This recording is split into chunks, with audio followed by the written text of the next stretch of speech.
Damas y caballeros, distinguidos invitados y representantes de ECOMOS Argentina y de la Fundación Ciudad de La Plata, la iniciativa al patrimonio y cambio climático y participantes de este seminario. Mi nombre es Chris Marion y soy el presidente de ECOMOS ICOR. Es un gran honor estar aquí con ustedes y ser parte de este tremendo evento hoy en relación con este seminario sobre cambio climático y evaluación de riesgo para el patrimonio cultural. Se ha invertido mucho esfuerzo en este evento y me siento honrado de ser parte de esto con personas tan dedicadas. Pido disculpas de antemano por mi español y portugués muy limitados y por tener que presentarles esto en inglés. Gracias. Obrigado.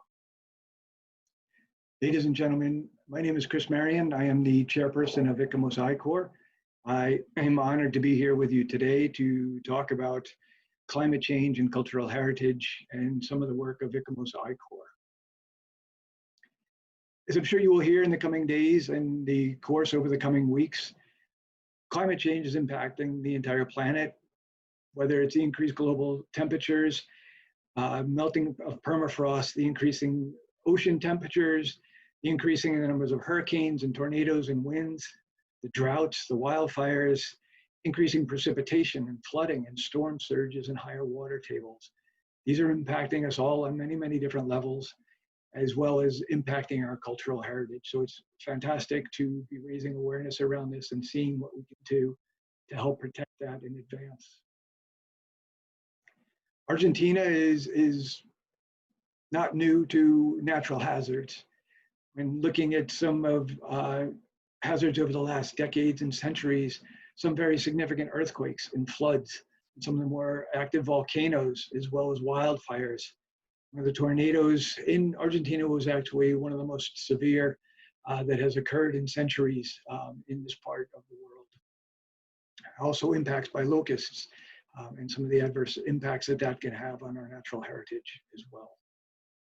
So with climate change, there are impacts on our historic buildings, our structures, our monuments, as well as our archaeological sites and resources, as well as cultural landscapes and the collections therein that are all being adversely impacted.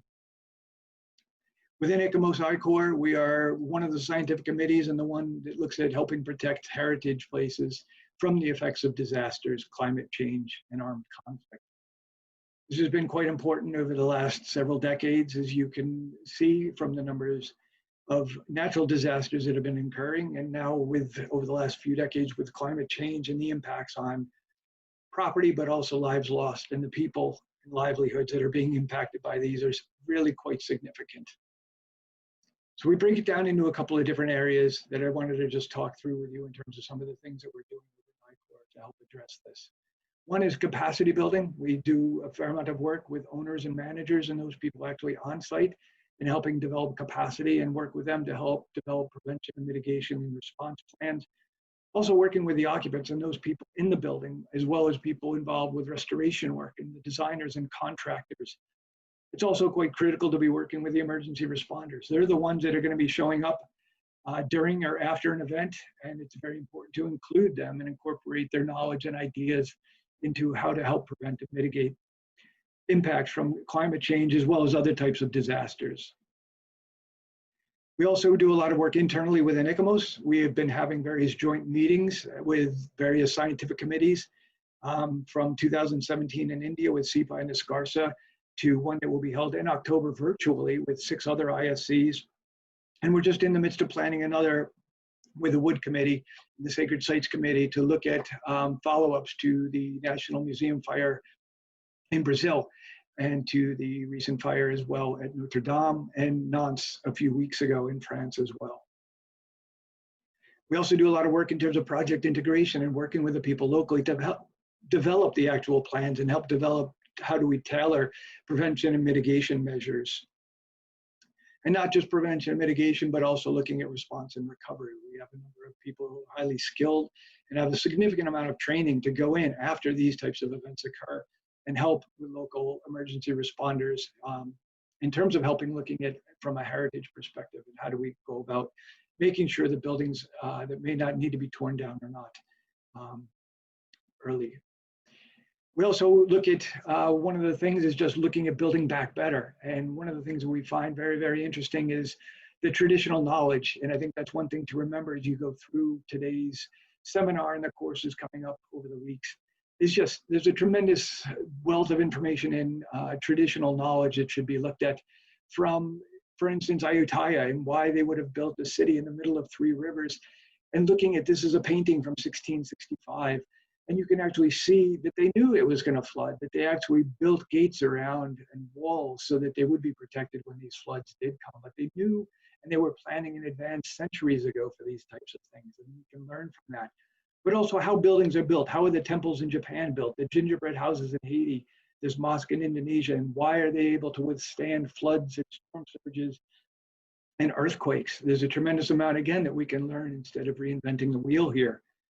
And also with regards to the numbers of recent wildfires, especially recently throughout the world, there is a lot that's gone on for centuries in terms of traditional knowledge with the Aborigines, with the Native Americans, with the First Nation people, in terms of having pre-burns and trying to limit how many fires, how significant they are, how quickly they can spread, how far they can spread, but being able to control these. And they knew and they had the knowledge for centuries, but then had been stopped over time from doing these. Now we see what devastating wildfires we have. So again, overall, just keep in mind the importance and the tremendous knowledge that has been gained over centuries that we can learn from as we go forward in trying to find solutions to prevent and mitigate the impacts of climate change.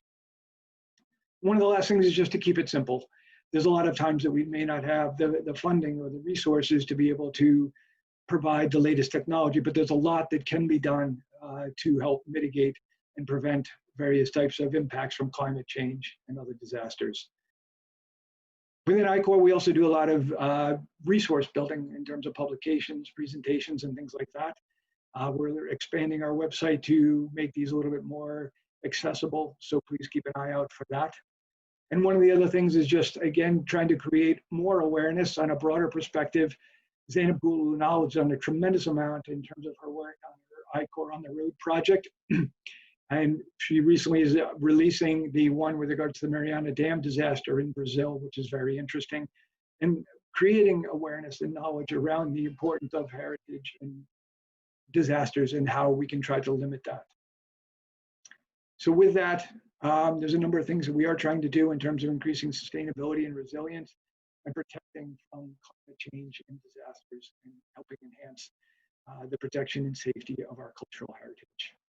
So with that, I would just like to say gracias and obrigado for your time and for the opportunity to be here with you today.